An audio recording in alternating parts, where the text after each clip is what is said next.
Hi, so it's been a pretty interesting past couple of days. So first of all, there was the Apple announcement that the new iPhone Max would have ProRes RAW recording, which was pretty cool.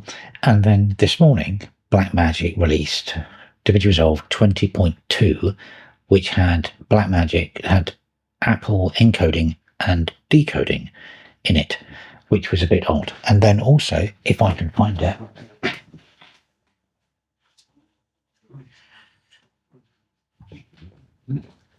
they released an update for this, which is the Blackmagic 4K cinema camera, which allowed the Blackmagic cinema camera to encode and decode. Encode will shoot ProRes RAW in HQ and standard. So in the ProRes RAW world, all of a sudden it's just all opened up. Now, there's a really interesting sort of backstory with all this, which I find quite fascinating. ProRes RAW was basically, okay, let's go back even further. Red owned the patents, a company called Red Camera owned the patents for compressed RAW. Now, what that is basically the data from the sensor of a camera gets shrunk down and packaged so you can record it, because obviously raw uncompressed data is huge and hard drives can't take it. And they probably can now. And so they were, really funny about this patent. They were, they wouldn't let anybody else use it. I think I never really found this out, but we think Sony may have licensed it, Canon may have licensed it, Blackmagic never licensed it to put in their cameras, and they had to come up with B-RAW, which is partially debated, but not pure RAW. So everybody had to find their solutions around the Red patent. Now, there's been numerous attempts to sort of bust the patent, saying it's holding back the industry. I mean, Apple tried a couple of years back to do that, and it didn't work. So, your brain thinking the size of Apple, the size of Red, I think Red's like for 60 people, and they've got one of the most important patents in the history of cinema. You'd have thought Apple would have just muscled in and gone, yeah, we're going to buy it. But Red didn't do that. It's really interesting. Nikon, who didn't have any kind of footprint in the cinema world, bought Red. And it makes perfect sense if you think about it. They get to have cinema cameras. And even today, they've released their first cinema camera thing called Z-Cam, which shoots Red RAW. And it shoots the R3D format, which is Red's proprietary sort of thingy. So they're in compression codec. So, it's been this really difficult time where, DJI, the drone guys, they had ProRes RAW, something to do with the way that the recorder is mounted outside the camera. They had it on the drones, all this sort of stuff. They may have licensed it. I don't know. It's really all up in the air. However, what we do know is Nikon's, obviously a huge 33,000 people corporation, has gone literally to us and said, well, if you just license everybody, we'll make tons of money, which is what you'd have thought Reddit would have done, but they were more valuable. I thought they've always had an exit strategy. They're more valuable holding on to that patent. And then I don't know what they sold for, but it was a lot of money. So the guys behind Red, very, very smart. They, kept onto that patent. They then sold it to Nikon, who's now, really happy that the patent goes out to everybody. And now Apple has access to that patent because it's now gone onto the new iPhone 17 today. And on the back of that, we've got DaVinci Resolve 20.2, which now, because it was always a stumbling block with Resolve not being able to decode and encode this material. I had a terrible job with a drone a couple of years back last year.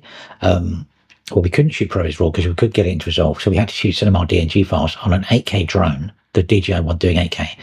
And then it was an epic in post-production with these thousands of DNG files. Anybody who's made a digital cinema package, DCP, who's dealt with TIFF files, thousands and thousands of sequential files, is a nightmare to move around a network. Anyway, so it's been a really interesting day. And so over the Linux world of things, obviously it's great for us because when we use DaVinci Resolve on Linux, they've also allowed us to basically, have the decode. So what I've done, I've gone out today with this camera because I updated the firmware on it, and so I could shoot ProRes RAW in it. Shot loads of clips in Kew Gardens, and what we're going to do is I'm going to show you how to load DaVinci Resolve onto Linux Mint. Now, I've written tons of scripts to do this, And I think I'll repeat myself in a minute, but if you need help doing it, I've probably written a script for it. I've done it for, I can't believe, so many of them. Because obviously it's one of the most powerful packages for creation you can put onto Linux, and it really helps us. At the moment, we're going through this amazing transformative stage where the games are coming to Linux. We've got Bazite, SteamOS is Linux. So going further forwards, if we can use these powerful creator tools on there, which is DaVinci Resolve, Linux is in really good shape. But yeah, so I've written tons of scripts to help people get DaVinci Resolve onto their Linux distributions. If you have a look at my channel, you'll find one. If I haven't written one, I've just done one for Tumbleweed. I've done one for Arch, so Catchy and Manjaro. I've got it. I have Endeavour. I've not tried that yet. But if you haven't got a distro, I'm not doing it. By the way, I'm not doing it for Gen 2 because that's just crazy. But if you haven't, it doesn't work, give me a shout, and I'll see what I can do and get it working for you. However, there's a caveat attached to that. Make sure your drivers are correct, and you're better having an NVIDIA card to do this than an AMD card. You can do with AMD. It's just a few more hoops. My installers aren't designed for installing the drivers, the video drivers. They're installed if you've got the proper drivers on there, the NVIDIA or the Rockham drivers that you need for AMD. Anyway, so let's jump onto Linux Mint, install Resolve, and we'll go through the clips that I shot today. All right, so to install Resolve on Linux has always been a bit of an epic, but as you look at my channel, I've got loads of scripts to try and help people. I think I've done most Linux distributions now. There's a script I put together to allow you to easily install DaVinci Resolve. It'll install the free version or the studio. I've just done the free version today, but I always say to these videos, I highly recommend you buy the studio version. It's the best piece of software you'll buy for Linux. It's $299 and you have all the toys. And also it's 2 seats, so you can install it on one computer and your laptop at the same time. So, okay, so I'll show you how to do the script. I'm on Mint, but there's lots of other scripts I've got for it. So let's just fire up Firefox, go to my channel, 28 all day, and have a look. And then on here, if you look down on the videos, you will find that one. Lots of people have obviously downloaded the script. All done. How to install DaVinci. And then if you look down in here, I've got a link to my blog. And on my blog, there it is. So you click on that, it goes to Dropbox, pull down that file, and then in your downloads folder, you'll have that zip. Extract that zip, and you'll have this DR Mint bash script. So to get that to work, you just need to drag it up here, go up here, open the terminal window, chmod +X, drag in your Mint script, and there it is. Just give it permissions to run, drag it back over again, and then just return, and it will run. Now, it did this to me earlier on. It gets to the end, and it has this problem. I think it's Mint that does it. Sometimes it does it and it doesn't fail. It gives you all these header errors. Just, okay, ignore that, run the script again, and it will complete, and it will do what it needs to do. So you'll install Resolve. So, okay, so here's Resolve. Let's fire it up. Now, the first probably may come across. Some distros don't do it, but this one does. I'm in 4K, and the moment you launch it, everything's tiny. So let's just go up here, create project, go up to the top there. If you've got the tiny text, preferences, system, and then down here you can scale the UI. I've got mine at 150. If I put it to 100, you cannot read it. 200 gives you like 1920 by 1080 look, but this will be like 1440p or something. Anyway, so that's done. So let's just get some of that raw, that ProRes material in. Just grab some of these. Let's just grab, there's a few bits and bobs here. Shot loads of it. Let's just get those. Let's get those. Put them in. Some cactus. I think so. I did some of this 50p and some of it 25. Just a quick tip on this one. Basically, you need to shoot to hard drive if you're going to do 50. You're going to do ProRes RAW. The cards won't take it unless you've got CF cards. Anyway, so there's our clips. Let's quickly go create a new timeline. Use project settings. Format UHD. Yep. Color. I'm just going to use. Actually, we'll leave it like that. I'll come back to this in a minute. We'll just leave it in log. Create. And there's our timeline. He says, let's just get down on there. There we go. There's our timeline, some bits and bobs. Like I said, if you need any of these clips, let me know and I'll put a link to a couple. I can't put too many. If I put them on my Dropbox, last time I did that, it got obliterated by people downloading clips. Anyway, so there it is. It's all logged. Now, obviously, you can see those clips don't quite go to the edges, so let's rescale that. I've done that in 4K, not UHD. Scaling, fill. There we go. Go to the color page. Down here, you've got your raw data area. So it's got full res, camera metadata. If I go to clip, then you can see what's in it. Now, you could, obviously, this was shot on Blackmagic, so it's going to do Gen 5, but you can go to Apple Lock 2 and you can do whatever you want there. But I mean, Gen 5's color is what's in that camera. So let's leave on that. As shot white balance, you can see up here the color capture temperature is 5600. You see you've got color temp and some exposure bias, not a lot. You look on some raw like R3D, you've got tons of controls. So it's quite limited, but it's enough. So there you go. So that's it. Now you can obviously put a lot on it. I don't know if that, I've not tried a Blackmagic lot. So let's just try, we've got Blackmagic design. We've got cinema camera, 5th gen film to video. Okay, there you go. And then there's a lot on it. And you're color grading, you just put a lot. So, let's get rid of that. Reset node grade. But if you want a starting point before you grade, you can always use, let's go back to edit, go on there, timeline, time settings, color. If you use DaVinci color managed, it sort of gets you in a good space. It's not perfect, but it gets you in a good space to start grading. And let's just see what we can do with that. Let's make that a bit bigger. Can we get rid of that screen? Yes. Let's just get rid of clips. Clips, media pool, gallery. Let's get rid of gallery. Put that over there. And then just have a look. Let's go in. What have we got here? What have we got? Now, sadly, on this version, you don't have any noise reduction. That's why it's like worth buying it, just purely for having a bit of noise reduction on it. And the thing is, if you buy a plugin, there's a plugin called Neat Video, which used to be a way round having to buy the studio version because you just need the noise reduction. The UHD version of that is just nearly the same price as buying Resolve, so you might as well just buy Resolve and be done with it. So yeah, so buy it. So anyway, so there's our clip.